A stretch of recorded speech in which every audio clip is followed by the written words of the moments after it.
편하게 듣기만 하세요. 근육 키우려면 꼭 엄청 아파야 될까요? 이 알배기, 지연성 근육 통증이 아프다는 거, 이건 진짜예요. 오늘은 이 통역 뒤에 숨어있는 과학을 좀 파헤쳐보려고 하는데요. 왜 엄청난 부분이 아니라 이 지속 가능한 장기 핵심이 있습니다. 최신 연구 결과를 명쾌하게 풀어냅니다. 신경계가 먼저 발달하는 것, 또 근육이 커지는 두 가지 방식, 그리고 특히 초보자분들 부상 없이 16개월 성장하기 전에까지 핵심만 딱 짚어보니까 계속 주목해주세요. 성공적인 근력 운동을 위해서는 훈련과 성장에 대한 보통이 곧 성장, 흔한 미식을 깨고 왜 지속 가능한 자극이 중요한지 말씀드려볼게요. 많은 분들이 근육 성장은 아주 극심한 고통, 즉 근육을 찢어야만 성장하고 믿으시면서 이 생각의 중심에 알배기 운동은 지연성 근육이 있습니다. 롬스라고 하죠. 보통 익숙하지 않거나 좀 강도 높은 특히 근육이 늘어나면서 힘을 쓰는 신장성 수축후에 나타나는 근육의 미세 손상에 임상적인 징후라고 볼 수 있습니다. 이 과정에서 염증 반응이 생기고 혈중 크레아틴, 순화제 같은 효소 수치도 올라가서 운동하고 보통 한 24시간에서 72시간 사이에 통증, 압통, 붓기, 모형 가장 심해지죠. 근데 흥미로운 점은요, 최근 연구들을 보면 이 통증의 주된 원인이 근섬유 자체의 손상이라기보다는 그 근섬유를 둘러싸고 있는 근막 같은 결합 조직의 자극일 수 있다, 이런 가능성을 제시하고 있어요. 근막에는 통증을 느끼는 수용기가 아주 풍부해서 상대적으로 더 강한 통증 신호를 보낼 수 있다는 거죠. 따라서 그 근육을 찢는다는 통념은 생리학적으로 약간 과장된 표현일 수 있고요. 예전에 돔스 원인으로 지목됐던 젖산 축적, 이것도 직접적인 관련이 없다는 게 현대 스포츠 과학에서는 정설입니다. 과학적인 근거들을 보면 브래드 슈엔필드 박사 같은 여러 연구자들이 돔스가 근기대, 즉 근육 성장의 필수 조건은 아니라고 명확히 밝히고 있습니다. 근성장은요, 사실 돔스가 없어도 충분히 일어날 수 있어요. 이 돔스는 주로 새롭거나 익숙하지 않은 자극에 대한 우리 몸의 반응이고요. 같은 운동을 계속 반복하면 반복 운동 효과라는 것 때문에 통증은 자연스럽게 줄어들거든요. 만약 돔스 자체가 근성장의 직접적인 원인이라면 통증이 줄면 성장도 멈춰야지 논리적이겠죠. 근데 실제로는 통증이 줄어도 근육은 계속 성장할 수 있습니다. 그리고 운동 초기에 근단백질 합성이 증가하는 건 주로 손상된 조직을 수리하는 데 먼저 사용됩니다. 근육이 어느 정도 손상에 적응하고 난 후에야 비로소 순수한 근력 증가에 더 효율적으로 기여하기 시작하는 거죠. 그러니까 매번 극심한 근육 손상의 일부를 유발하는 것이 가장 효과적인 성장 전략은 아니라는 겁니다. 돔스는 훈련의 목표가 아니고요.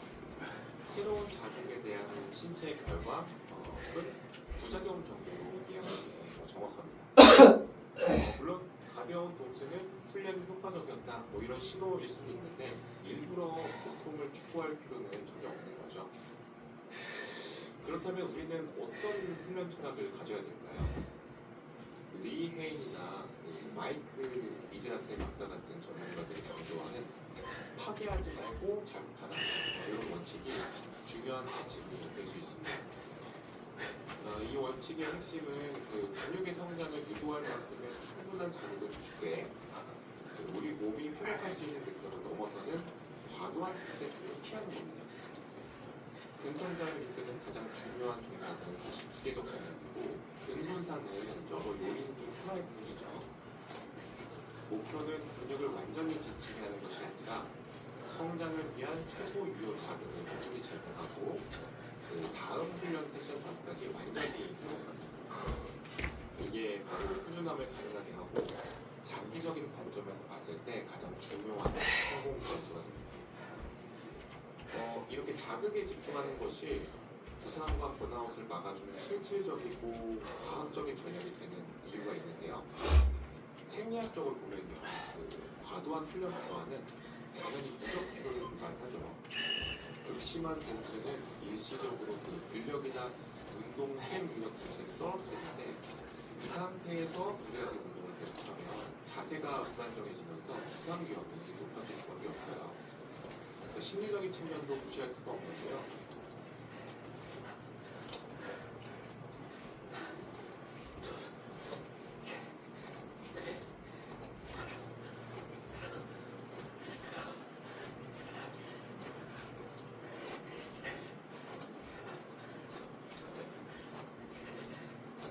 계속되는 고통은 그 훈련 자체의 즐거움을 앗아가고 동기를 떨어져서 결국 번아웃으로 이어지기 쉽습니다. 이런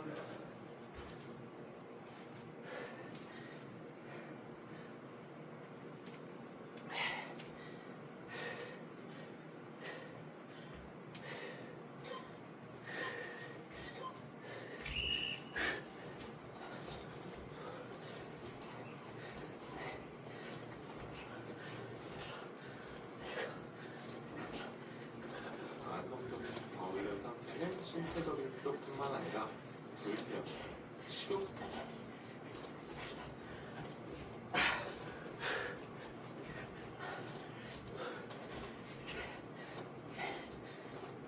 후진 같은 그런 문제를 동반하는 과훈련 증후군을 유발할 수도 있고 특히 운동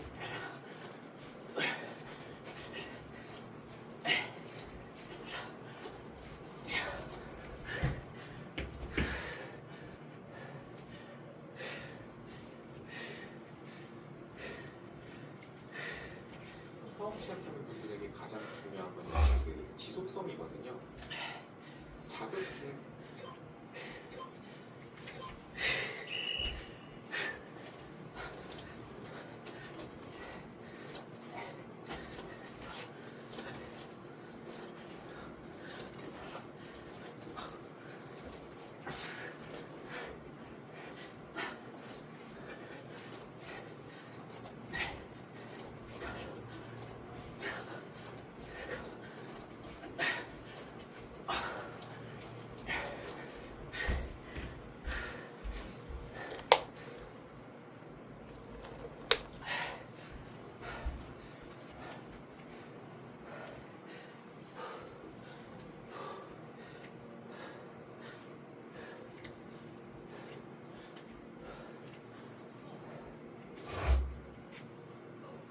힘의 접근법은 훈련을 지속 가능하게 만들어줍니다.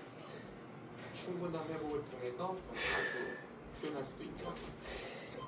고통보다는 성취감 같은 긍정적인 경험을 통해서 장기적인 운동 습관을 형성하는 데 도움을 주죠. 결국 부상 없이 꾸준히 훈련하는 이게 가장 빠르고 현명하게 성장하는 기술입니다. 이제는 그 고통이 곧 성장이라는 미신에서 벗어나서 그 자극이라는 과학적 원리를 받아들이는 것이 중요하다고 생각합니다. 우리 몸의 그 근력 생산 과정은 컴퓨터 시스템에 비유할 수 있어요. 이게 두 단계로 나뉘는데 먼저 그 운영체제 같은 소프트웨어, 즉 신경계가 먼저 적응을 하는 거죠. 그리고 나서야 그 하드웨어인 근육 자체가 커지기 시작합니다. 아마 그 운동 시작하셨을 때 생각보다 빨리 힘이 세지는 걸 경험해 보셨을 텐데요. 보통 운동 시작한 다음에 첫 한 4주에서 8주 그 사이에 이런 현상이 많이 나타나요. 그게 근육기가 실제로 흡족하기보다는 뇌 신경계가 원래 있던 근육을 좀 더 효율적으로 쓰는 법을 습득하는 과정이거든요. 마치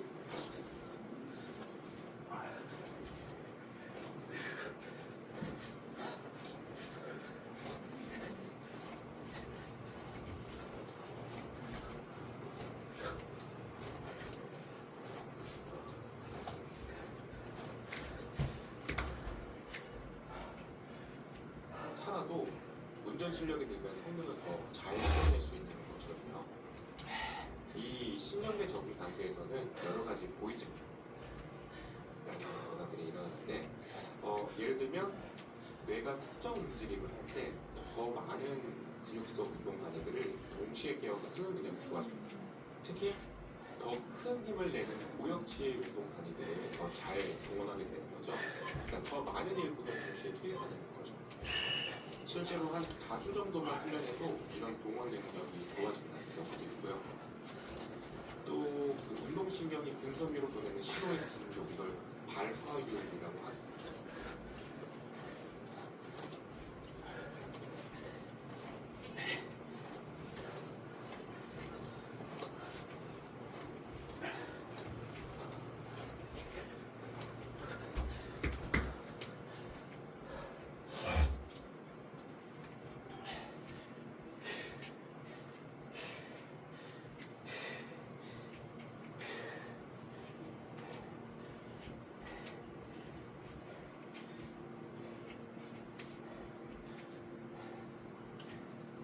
근데 이 발화율 자체가 높아져서 더 강한 근육 수축을 만들어내기도 하고요. 여러 운동 단위들이 좀 더 타이밍에 맞춰서 딱 같이 수축하도록 동기화 되는 능력도 개선됩니다. 이게 폭발적인 힘을 내는 게 아주 유리하죠. 그리고 또 하나 중요한 게 우리가 어떤 근육을 쓰려고 할 때 그 반대쪽에서 작용하는 기랑 그게 불필요하게 같이 힘을 쓰는 걸 억제해줘요.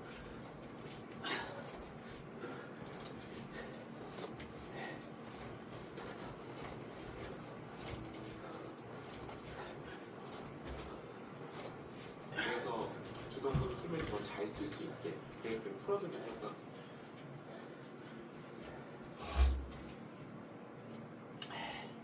나타나는 거죠. 그래서 그 스쿼트 같은 운동을 할 때 처음에는 삐걱대다가 점점 부드럽고 힘있게 동작이 가능해지는 겁니다. 여러 근육이 협응해서 움직여야 하는 그 복합 관절 운동에서는 특히 이런 근육 간의 협응 능력이 향상되는 게 중요하거든요. 최적의 순서 그리고 강도로 근육들을 활성화시키는 효율적인 패턴이 만들어지는 거죠. 이건 단순히 힘만 쓰는 게 아니라 뇌 그리고 신경계가 새로운 기술을 배우는 과정이기 때문에 운동 초반에 완벽한 자세를 연습하는 게 아주 중요해요. 소프트웨어를 제대로 설치하는 작업인 거죠. 그렇게 신경계가 어느 정도 그 효율적으로 작동하게 되면 그 다음 단계로 넘어가야지 큰 힘을 낼 수 있습니다. 바로 물리적인 변화. 근육 자체의 크기 그리고 구조가 변하는 단계죠. 이게 바로 근비대라고 하는 현상인데요. 근섬유의 감면적이 커지는 걸 말합니다. 근데 이 근비대도 크게 보면 두 가지 유형으로 나눠볼 수 있어요. 첫 번째는 근원섬유 비대. 이건 힘을 만들어내는 실제 그 엔진 부품들, 그러니까 액틴이나 미오신 같은 그 근원섬유 자체의 수 그리고 크기가 증가하는 거죠. 그 최대 근력 증가랑 직접 관련이 있고요. 주로 무거운 무게로 적은 횟수를 반복하는 걸 자극합니다. 두 번째는 근형질 비대라는 건데요. 이건 근섬유 주변에 글리코겐이나 수분같이 직접 수축에는 관여하지 않는 부분이 채워지고 근형질이라는 공간에 부피가 커지는 겁니다. 이건 근육의 전체적인 사이즈, 즉 덩치를 키우는 데 기여를 하고요. 보통 중간 정도 무게로 횟수를 많이 가져가는 보디빌딩 스타일 훈련이 이걸 좀 더 추진하는 경향이 있습니다. 이렇게 힘을 강하게 만드는 성장이고 그리고 우람하게 보이게 하는 성장이 약간 다른 방식으로 일어날 수 있다는 건데요. 물론 그 훈련에서 이 둘이 딱 분리되진 않아요. 둘 다 어느 정도 같이 일어나는데 훈련 방식에 따라서 어느 쪽이 좀 더 우세하게 발달할지가 이게 달라지는 거죠. 그래서 파워리프터 선수들은 근원섬유 비대에 좀 더 집중해서 강한 힘을 추구하고 보디빌더 선수들은 근형질 비대를 통해서 근육의 크기를 극대화하는 경향이 있는 거고요. 그래서 균형 잡힌 발달을 위해서는 다양한 의 반복 횟수를 활용하는 게 중요합니다.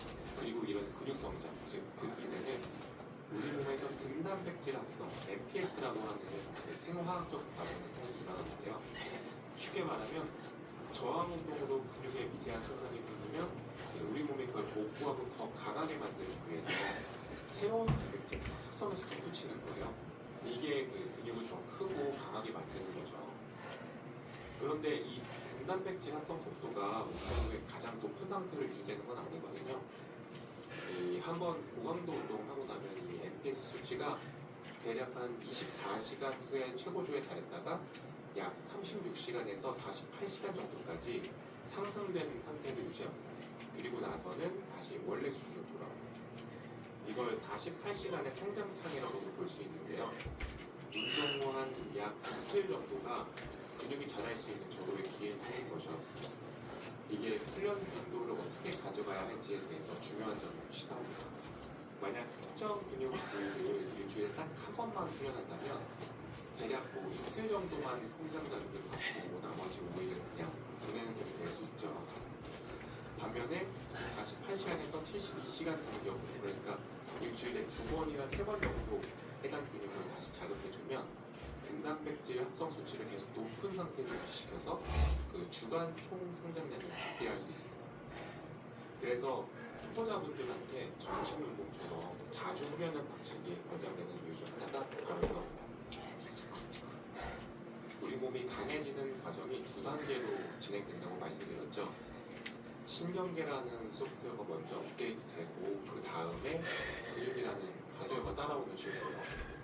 이 원리를 바탕으로 운동을 처음 시작하는 분들에게 그 첫 6개월 행동 계획을 구체적으로 알려드리려고 해요. 이 시기는 단순히 근육을 키우는 걸 넘어서 장기적인 성공을 위한 그 올바른 습관을 만들고 부상 없이 성장하는 기대를 갖는 아주 중요한 시기입니다. 첫 6개월 계획의 첫 번째 핵심 원칙은 빈도가 왕이다. 그 초보자에게는 운동을 자주 하지만 짧게 하는 게 중요한데요. 그 이유는 크게 두 가지예요. 첫째는 생리학적인 이유. 운동하고 나면 근단백질 합성이 활발해지는 시간이 있는데 이게 대략 한 36시간에서 48시간 정도 가는데요. 그러니까 어떤 근육을 일주일에 딱 한 번만 운동하면 나머지 5일 정도는 근육이 클 수 있는 기회를 그냥 흘려보내는 셈이 되는 거죠. 실제 연구에서도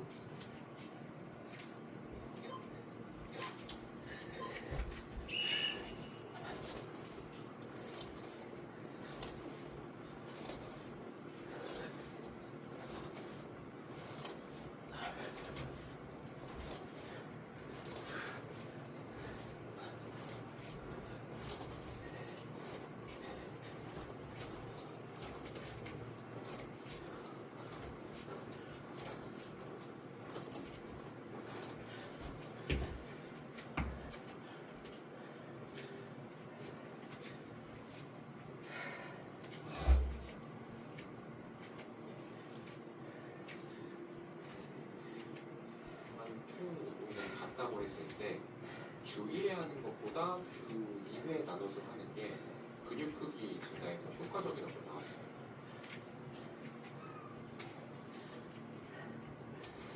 두 번째 이유는 행동과학적인 측면인데요. 우리가 새로운 기술을 배울 때 자주 반복해야지 빨리 늘잖아요. 근력은 똑같아요. 자주 연습할수록 그 올바른 자세가 더 빨리 익숙해지고 그러다 보면 운동이 자연스러운 습관이 되는 거죠. 다음 두 번째 원칙은 자세가 신뢰입니다.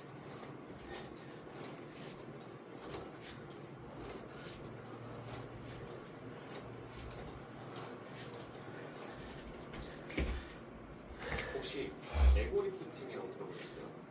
그 괜히 무겁게 들려는 걸 말하는데 이 자세 문제와 아주 밀접한 관련이 있어요. 초보자는 운동 학습 단계에서 보면 인지 단계에 있습니다.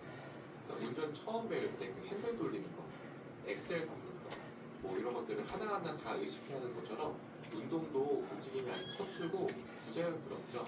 이때 무턱대고 무거운 걸 들게 되면 무게 자체에만 집중하게 돼서 잘못된 자세가 그 몸에 굳어버리기 쉽습니다. 이 잘못된 자세는 목표 근육을 제대로 자극하지도 못하고 부상 위험을 엄청나게 높이는 원인이 돼요. 그러니까 처음에는 모든 반복을 완벽한 자세로 할 수 있는 가벼운 무게를 선택하는 게 중요해요. 무게보다는 오히려 그 전체 가동 범위를 다 사용하면서 근육이 수축하고 늘어나는 느낌에 집중하는 거예요. 이게 나중에 더 무거운 무게를 안전하고 효과적으로 다루기 위한 기초 공사 같은 거예요. 이제 마지막 세 번째 원칙입니다. 바로 실패 지점은 잊어라인데요. 보통 그 한계까지 몰아붙여야 근육이 큰다고 생각하기 쉬운데 초보자는 실패하기 한두 번 전에 멈추는 게 더 좋습니다. 여러 연구를 종합해보면 운동량이 똑같다고 가정을 했을 때 매번 실패 지점까지 가는 것 그리고 그 직전에 멈추는 것이 근성장 효과 면에서 큰 차이가 없었어요. 오히려 실패 지점까지 가는 훈련은 피로를 극심하게 만들어서 회복을 더디게 할 수 있습니다. 이렇게 피곤해지면 앞서 말씀드렸던 그 자주 운동하는 거를 방해하게 되죠. 피로가 쌓이면 집중력이 떨어져서 자세도 무너지기 쉽고 결국 부상 위험만 커지는 겁니다. 그럼 실패 지점까지 가지 않으면서 충분한 자극을 주려면 어떻게 해야 될까요? 좋은 대안이 바로 RIR이라는 개념을 쓰는 겁니다. 쉽게 말하면 한 세트를 끝났을 때 이 자세 그대로 한 두세 개 정도는 나올 수 있겠다 싶은 느낌이 들 때 그냥 멈추는 거예요. 초보자는 대부분의 세트를 RIR 2에서 4, 즉 2회에서 4회 정도 더 할 수 있는 여력을 남기고 마치는 게 가장 이상적입니다. 이렇게 하면 너무 피곤해지지도 않으면서도 성장에 필요한 자극을 충분히 줄 수 있고 좋은 자세를 유지하기도 쉬워서 결국 꾸준히 운동량을 쌓아가는 데 훨씬 유리해요. 이